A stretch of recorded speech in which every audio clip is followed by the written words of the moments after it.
I believe that the University of Tennessee gets unfair treatment from the NCAA basketball committee. And I'm not being a conspiracy theorist. I believe Tennessee gets preferential treatment when it came to bowl games. But I look back and you pointed out some times in which Tennessee either didn't make the tournament or was too low of a seed. What do you make of those years? I think they're all tricky for different reasons. The worst was 2012, 2013, where Tennessee got left out of the NCAA tournament. They probably should have gotten in. Now, here's one thing I'm going to say up front. You don't get to complain when you get left out of the NCAA tournament. Even if you should have been in, if you have to make the case to be like one of those like final four teams to get in, you don't have a chance of winning the national title. I think we can agree on that, right? And yeah, for the most part, yes, I would agree with that, because you're probably going to be a 16 seed, and only one 16 seed's ever won.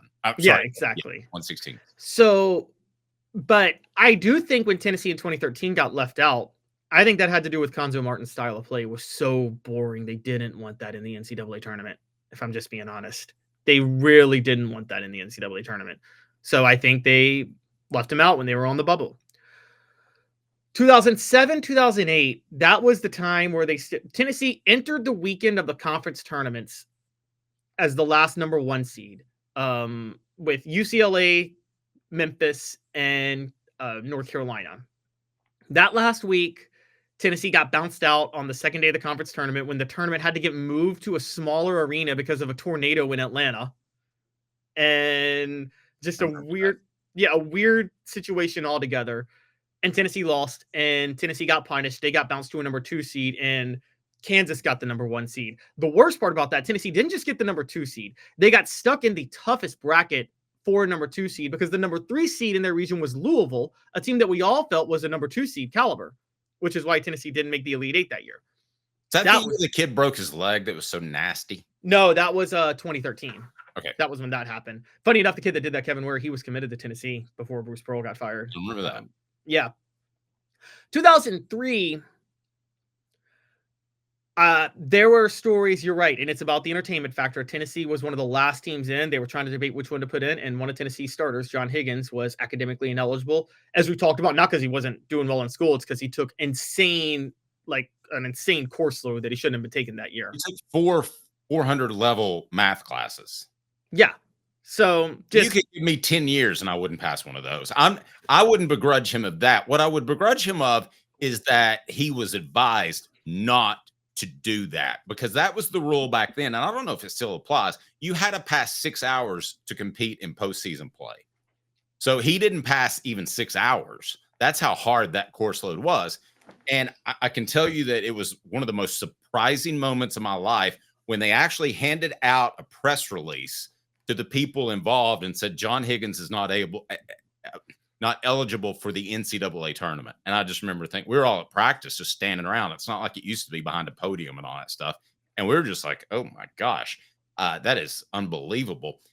But the thing I'll say about that lack of selection is I thought that was totally unfair. John Higgins was a very good player, but was he a game changer? It's not like Allen Iverson was sitting at 19 or 20 wins. I mean, that's a little bit different, isn't it?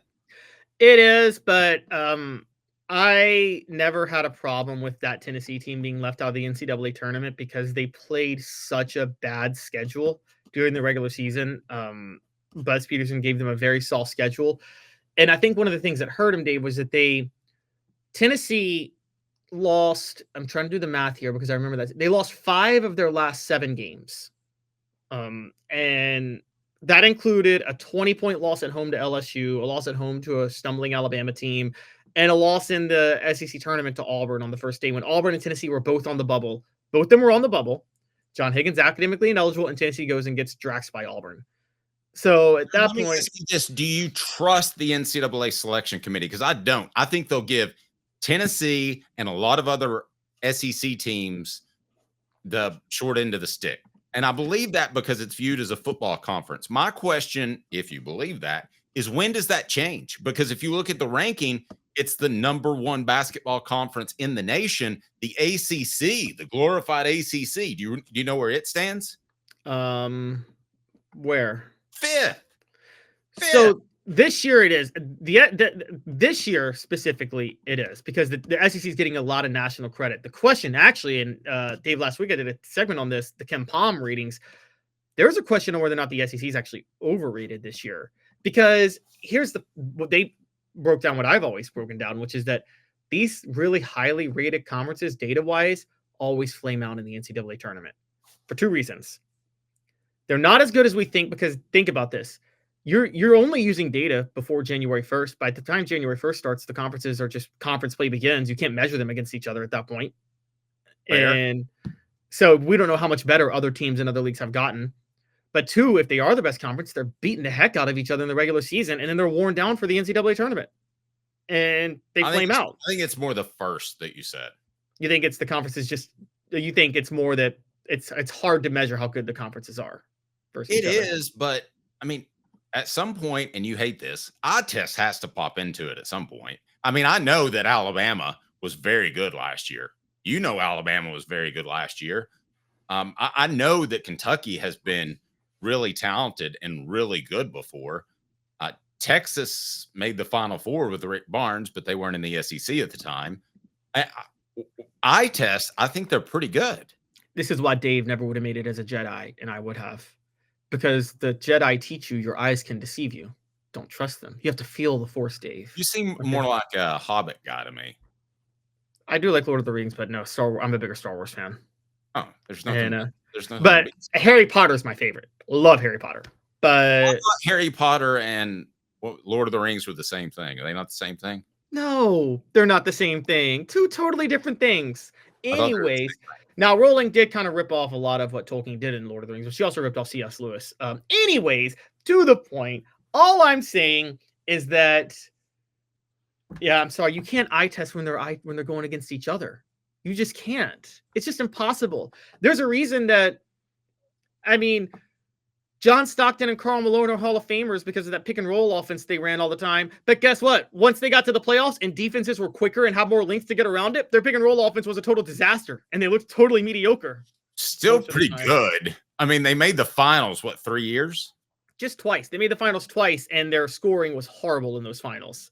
Because but they're going against Scottie Pippen and Michael Jordan, probably the two best defenders of their generation. Yeah, but those Utah teams, if they were playing in the Eastern Conference, wouldn't have even gotten to the Eastern Conference Finals. That was when the West was really, really bad. That is true. That is true. And that's when Karl Malone was hunting young ladies and sheep. And and refusing to pay and saying $200 a month was too much money for him to take care of his rape baby. Like, yeah, and I don't mind calling. It was a rape. I didn't know that. He was 20 and he got a 13-year-old pregnant. Oh, by definition, statutory. Okay. Yes. I thought you meant forcible, so I didn't know that part.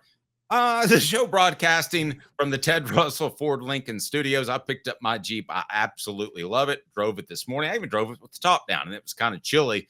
But, man, they've got your selection at Ted Russell Ford Lincoln on Parkside Drive and on Kingston Pike. So just go to tedrussell.net or tedrussellford.net or go to tedrusselllincoln.net. You're absolutely going to love their customer service. They're going to take care of you, and you will be happy when you drive off the lot. With Caleb Calhoun, I'm Dave Hooker, the show represented by Banks & Jones, Tennessee's trial attorney, banksandjones.com, from the Ted Russell Ford Lincoln Studio. Like a blast from the past, the Super Dealer is back. Look to the skies, Knoxville. The Super Dealer is fighting for price, service, and the American made. Ted Russell Ford is your Super Dealer, just in time for Truck Month. Save up to $5,350 on this new Ford F-150 XLT Hybrid, or save up to $7,000 on this new Ford Expedition. Come see the Super Dealer today at either Ted Russell Ford. Ginger Power, the Dave Hooker Show with Caleb Calhoun. Represented by T. Scott Jones, banksandjones.com, Tennessee's trial attorney. From the Ted Russell Ford Lincoln Studio, East Tennessee's #1 volume and customer service dealer, Ted Russell Ford and tedrusselllincoln.net. Now to the Dave Hooker Show on Off the Hook Sports. At what point do I have to stop using that drop, Ginger Power? Because it's getting pretty white and it's getting pretty thin. So, at what point, Caleb, am I done with that? I mean, you can always say you're a ginger, even if it's not showing ginger. So, you know, Oh. you can say you're just. You're suggesting the rugs match the carpet? All right, here we go. maybe the worst. You and Lindsay Lohan. You and Lindsay Lohan can get together. That's true. I have a feeling. How old is Lindsay Lohan, by the way? 38, turning 39 this year. Is she younger than me? Yeah, I know. She doesn't look it, right? No, I mean, yeah. Wait, she does look it.